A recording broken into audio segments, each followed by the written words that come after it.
So we've learned a little bit about the string data type, as well as immutability. And the concept of immutability with the word const applies to all the variable types in C++.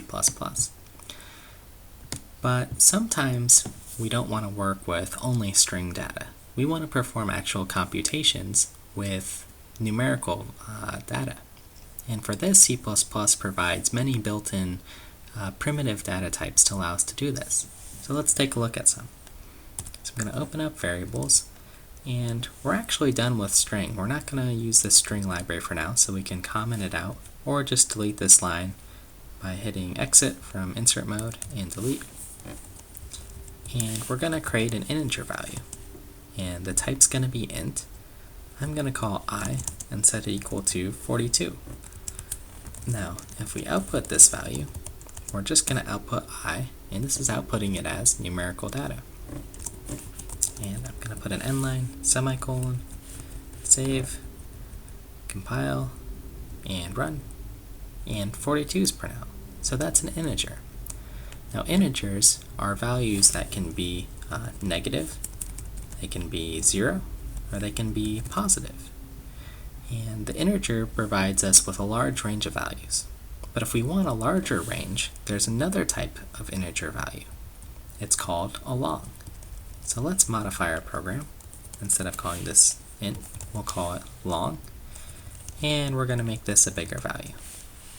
And attempt to print it out by saving, compiling, and running our program. And we get that value back. So longs are just a bigger integer. And those are two of our data types for working with numerical data. Now, if we want to perform some computations with them, let's go ahead and work through a few samples. So what can we do? In this case, I'm going to use the long, and I'll create another one, a, and I'm going to say a is equal to I minus some number.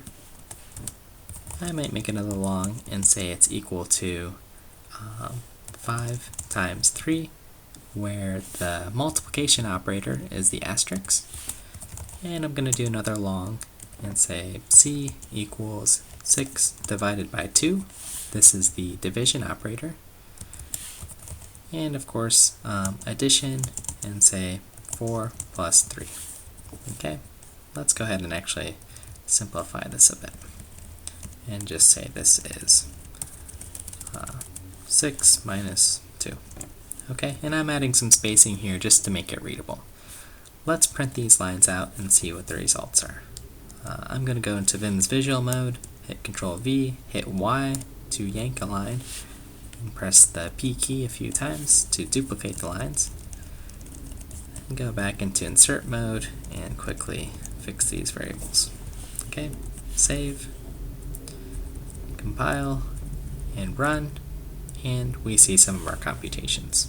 Okay, let's run that again and view our program just so we can verify.